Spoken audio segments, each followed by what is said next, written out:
हम लोग इस क्लास में इंग्लिश की बड़ी बड़ी और कठिन कठिन मीनिंग को बिल्कुल आसानी से पढ़ना सीखेंगे। और सबसे खास बात, इस क्लास में मैं आपको एक एक अक्षर पढ़ना सिखाऊंगा और साथ में इंग्लिश पढ़ने की ट्रिक बताऊंगा कि कैसे बड़ी और कठिन मीनिंग को पढ़ा जाता है। तो चलिए फिर हम लोग करते हैं शुरुआत। देखिए जो हमारी पहली मीनिंग है, यहाँ पर शुरुआत में लिखा है ई, इसे पढ़ेंगे ई, और एल हमारा 2 बार लिखा है। आपको पहला रूल याद रखना है, अगर आपको इंग्लिश की किसी भी मीनिंग में कोई अक्षर 2 बार लिखा मिले तो हम लोग उसका उच्चारण 1 बार करते हैं। कहने का मतलब हमारा एल हमारा 2 बार लिखा है, लेकिन कितनी बार पढ़ेंगे? 1 बार। तो हम यहाँ पे एल को कितनी बार पढ़ेंगे? 1 बार। और आगे क्या है? आई। तो इतनी मीनिंग क्या बनी? इली। और आगे पी है ellip, T I T, ellip T, C A L. इसे हम लोग पढ़ेंगे कल। क्या पढ़ेंगे? कल। तो हमारी पूरी मीनिंग क्या बनी? Elliptical, elliptical, elliptical. इलिप्टिकल का मतलब होता है अंडाकार। क्या होता है? अंडाकार, यानी दीर्घ वृत्ताकार। तो हमारी पूरी मीनिंग क्या बनी?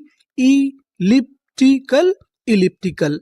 आगे चलते हैं, आगे वाली मीनिंग को पढ़ते हैं। सी ओ एन। अगर आपको इंग्लिश में कहीं पर सी यू एन लिखा मिले तो हम लोग सी यू एन को पढ़ते हैं कन। क्या पढ़ते हैं? कन। तो इतनी मीनिंग क्या बनी? कन, एस ई एन, सेन, कन सेन, एस यू एस। अब आपको यहाँ पे गौर करना है यू पे। यहाँ पर जो हमारा यू लिखा है उसे हम लोग पढ़ेंगे आ। वैसे तो हम लोग यू को पढ़ते हैं ऊ की मात्रा, लेकिन कभी कभार हमें यू को इंग्लिश में आ भी पढ़ना पड़ता है। तो एस यू एस, इसे क्या पढ़ेंगे? सस। तो हमारी पूरी मीनिंग क्या बनी? Consensus, consensus, consensus. कंसेंसस का मतलब होता है सर्वसम्मति, यानी सबका फैसला। अगर सब लोग एक ही फैसले को मान जाते हैं उसे हम लोग क्या बोलते हैं? Consensus, consensus. आगे चलते हैं, आगे वाली मीनिंग को पढ़ते हैं। ए बी, इसे पढ़ेंगे हम लोग अब। और आगे क्या लिखा है? एस सी ओ, इसको पढ़ेंगे स्कॉ। क्या पढ़ेंगे? स्कॉ। तो इतनी मीनिंग क्या बनी? अब्स कॉ, और आगे एन है अब्सकॉन, डी ई डी, इसे पढ़ेंगे डेड। यानी अगर आपको कहीं पर डी ई डी लिखा मिले तो क्या पढ़ना है? डेड। तो पूरी मीनिंग क्या बनी? Absconded, absconded, absconded. Absconded का मतलब होता है फरार, यानी जो व्यक्ति जेल से फरार हो जाए या कहीं से फरार हो जाए, भग जाए, उसे हम लोग क्या बोलते हैं? अब्सकॉन्डेड, अब्सकॉन्डेड। अब हम आगे चलते हैं। डी आई एस, इसे हम लोग क्या पढ़ेंगे? डिस, आर यू, इसे पढ़ेंगे रा। यहाँ पर जो हमारा यू लिखा है उसका उच्चारण होगा आ। मैंने आपको पहले बताया था कि यू को हम लोग कभी कभार आ पढ़ते हैं। तो इतनी मीनिंग क्या बनी? डिस रा, और आगे पी है disrup, T I V E, T I V E को हम लोग पढ़ते हैं टिव। क्या पढ़ते हैं? टिव। तो पूरी मीनिंग क्या बनी? Disruptive, disruptive, disruptive. डिसरप्टिव का मतलब होता है हानिकारक, यानी जो चीज नुकसानदेह होती है, हानिकारक होती है, उसे हम लोग क्या बोलते हैं? डिसरप्टिव। अब हम आगे चलते हैं, आगे वाली मीनिंग को पढ़ते हैं।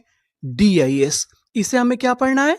डिस, पी यू। अगर आपको इंग्लिश में बीच में पी यू लिखा मिले तो उसे हम लोग कभी कभार प्यू पढ़ते हैं। क्या पढ़ते हैं? प्यू।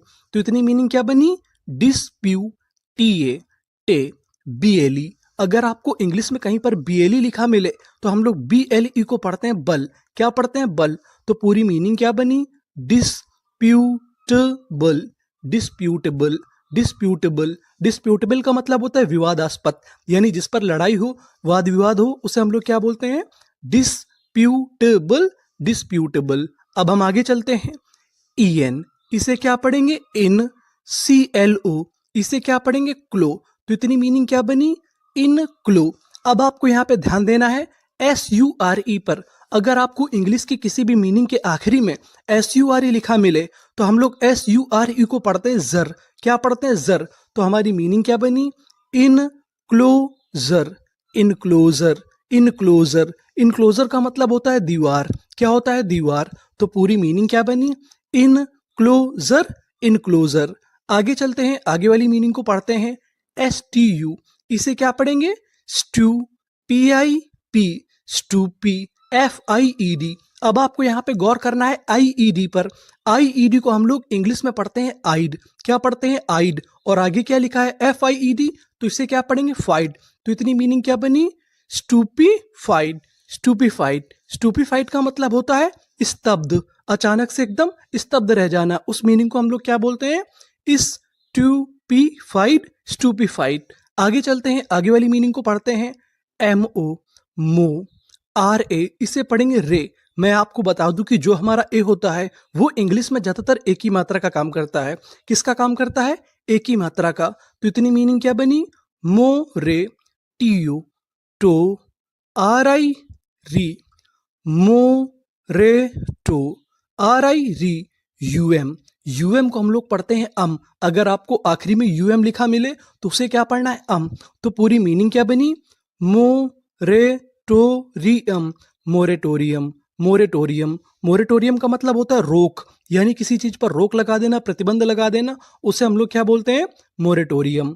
आगे चलते हैं, आगे वाली मीनिंग को पढ़ते हैं। एस ई से डी आई डी, से डी। अब आपको यहां पे गौर करना है T I O U S पर। अगर आपको इंग्लिश में कहीं पर T I O U S लिखा मिले तो हम लोग T I O U S को पढ़ते हैं सस। क्या पढ़ते हैं? सस। तो पूरी मीनिंग क्या बनी?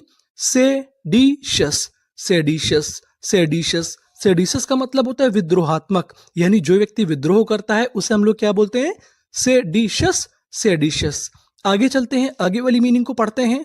जीई आर, जीई आर को हम लोग यहां पर पढ़ेंगे जर। मैं आपको बता दूं कि यहां पर जो हमारा ई आर है, ई आर को हम लोग इंग्लिश में पढ़ते हैं अर। क्या पढ़ते हैं? अर। तो इतनी मीनिंग क्या बनी? जर। एम ए में, यहां पर जो ए लिखा है वो एक ही मात्रा का काम करेगा। एन ई इसे पढ़ेंगे ना। अब आपको यहां पे गौर करना है ई पर। अगर आपको इंग्लिश की किसी भी मीनिंग के आखिरी में ई लिखा मिले तो हम लोग ई का उच्चारण नहीं करते, हम लोग ई से पहले तक का उच्चारण करते हैं। तो हमारी पूरी मीनिंग क्या बनी? Germain, Germain, Germain. जर्मेन का मतलब होता है सार्थक, यानी जो व्यक्ति या वस्तु सार्थक होती है उसे हम लोग क्या बोलते हैं? जर्मेन। आगे चलते हैं, आगे वाली मीनिंग को पढ़ते हैं। आर ई इसे क्या पढ़ेंगे? रे। पी यू एल, पल। एस आई वी ई इसे हम लोग क्या पढ़ेंगे? शिव। तो हमारी पूरी मीनिंग क्या बनी? रेपल्सिव, रेपल्सिव, रेपल्सिव। रेपल्सिव का मतलब होता है अप्रिय, यानी जो चीज हमें प्रिय नहीं होती, पसंद नहीं होती, उसे हम लोग क्या बोलते हैं? रेपल्सिव। यहां पर जो हमारा यू है उसका भी उच्चारण क्या करेंगे? आ।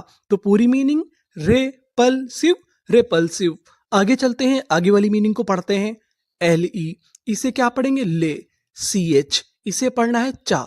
और आगे क्या लिखा है? E R. ई आर को क्या पढ़ना है? अर। तो इतनी मीनिंग क्या बनी? लेचर। ओ यू एस। अगर आपको इंग्लिश में कहीं पर ओ यू एस लिखा मिले तो हम लोग ओ यू एस को पढ़ते हैं अस। क्या पढ़ते हैं? अस। और आगे लिखा है आर। तो इतनी मीनिंग क्या बनी? रस। पूरी मीनिंग क्या बनी? लेचरस, लेचरस, लेचरस। लेचरस का मतलब होता है अयास, यानी जो व्यक्ति अयासी करता है, गलत काम करता है, उसे हम लोग क्या बोलते हैं? लेचरस, लेचरस। आगे चलते हैं, आगे वाली मीनिंग को पढ़ते हैं। एफ यू आर इसे हम लोग पढ़ेंगे फर। यहां पर जो हमारा यू है वो भी आ का काम करेगा। तो इतनी मीनिंग फर। एलो लो, फर लो, यूजीएच। यहां पर हमें यूजीएच का उच्चारण नहीं करना, यूजीएच हमारा साइलेंट रहेगा। कभी कभार हमारा यूजीएच साइलेंट रहता है। तो इतनी मीनिंग क्या बनी? फर लो, फर लो। फरलो का मतलब होता है थोड़े दिन की छुट्टी। अगर आप थोड़े दिन की छुट्टी लेते हैं तो उसे हम लोग क्या बोलेंगे? फर लो। आगे चलते हैं, आगे वाली मीनिंग को पढ़ते हैं। सी आर आई इसे क्या पढ़ेंगे? क्री। टी आई टी, क्री टी, सी आई। यहां पर जो हमारा सी आई है इसे पढ़ेंगे साई। और आगे लिखा है जा, तो इसे क्या पढ़ेंगे? जा। ईडी, ईडी को पढ़ते हैं डा। अगर आपको इंग्लिश में आखिरी में ईडी लिखा मिले तो हम लोग ईडी का उच्चारण करते हैं डा। तो पूरी मीनिंग क्या बनी? Criticised, criticised, criticised. क्रिटिसाइज्ड का मतलब होता है आलोचना करना, यानी किसी का विरोध करना। अगर आप किसी की आलोचना करते हैं तो उससे हम लोग क्या बोलेंगे? Criticised, criticised. आगे चलते हैं, आगे वाली मीनिंग को पढ़ते हैं। यहां पर शुरुआत में लिखा है ए, इसे पढ़ेंगे आ। पी हमारा 2 बार लिखा है। कितनी बार हमें पढ़ना होता है? 1 बार। तो हमने लिख दिया पा। और आगे है ओ, अपो। और आर है appor. T I O N, T I O N को पढ़ते हैं शन, यानी आपको इंग्लिश में कहीं पर टी आई ओ एन लिखा मिले तो आपको क्या पढ़ना है? शन। तो इतनी मीनिंग क्या बनी? Apportion, apportion. M E N T, ment. पूरी मीनिंग हमारी क्या बनी? अपोर्सनमेंट, अपोर्सनमेंट, अपोर्सनमेंट। अपोर्सनमेंट का मतलब होता है बंटवारा। अगर किसी का बंटवारा हो रहा है तो आप क्या बोलेंगे? Apportionment, apportionment. आगे चलते हैं, आगे वाली मीनिंग को पढ़ते हैं। I N in V O इसे पढ़ेंगे वॉ। और आगे एल है इनवॉल्व, VE वा, इनवॉल्व MENT मेंट, पूरी मीनिंग क्या बनी? Involvement, involvement, involvement. इन्वॉल्वमेंट का मतलब होता है शामिल होना। अगर आप किसी चीज में शामिल हैं तो आप क्या बोलेंगे? Involvement, involvement. आगे चलते हैं, आगे वाली मीनिंग को पढ़ते हैं। SCE, इसे हम लोग क्या पढ़ेंगे? इसके। क्या पढ़ेंगे? इसके। और आगे P है स्केप, TIT, स्केप्टी, CAL, इसे हमें क्या पढ़ना है? कल। तो पूरी मीनिंग क्या बनी? Sceptical, sceptical, sceptical. स्केप्टिकल का मतलब होता है उलझन में। अगर आप उलझन में है, परेशानी में है, तो आप क्या बोलेंगे? Sceptical, sceptical. आगे चलते हैं, आगे वाली मीनिंग को पढ़ते हैं। TE टे, NA ने, टे ने, CIOUS। अगर आपको इंग्लिश में कहीं पर CIOUS लिखा मिले तो हम लोग CIOUS को पढ़ते हैं शस। तो हमारी पूरी मीनिंग क्या बनी? टेनेशस, टेनेसस, टेनेसस। टेनेसस का मतलब होता है दृढ़, यानी एकदम कॉन्फिडेंट। अगर आप दृढ़ हैं तो आप क्या बोलेंगे? टेनेसस, टेनेशस। आगे चलते हैं, आगे वाली मीनिंग को पढ़ते हैं। VE वे, और आगे N है वेन। अब आपको यहाँ पे गौर करना है TURE पर। अगर आपको इंग्लिश में कहीं पर TURE लिखा मिले तो हम लोग TURE को पढ़ते हैं चर। क्या पढ़ते हैं? चर। और आगे लिखा है D, तो पूरी मीनिंग क्या बनी? Ventured, ventured, ventured. वेंचर्ड का मतलब होता है जोखिम उठाना। अगर आप जोखिम उठाते हैं तो आप क्या बोलेंगे?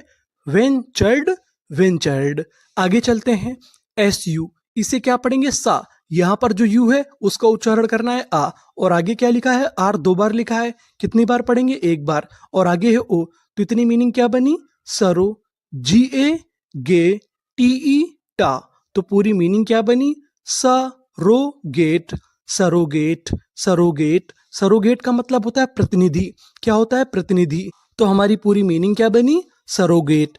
तो ये थी हमारी इंग्लिश की सभी महत्वपूर्ण मीनिंग। अब हम लोग एक काम करते हैं कि इनका स्पीड से रिवीजन कर जाते हैं, इन्हें फिर से पढ़ जाते हैं।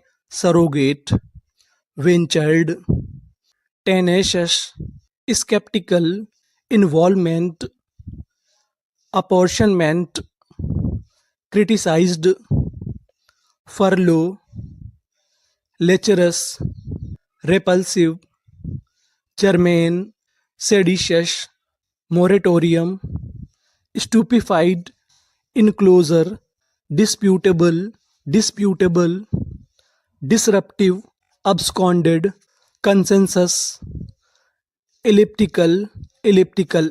Thank you for watching.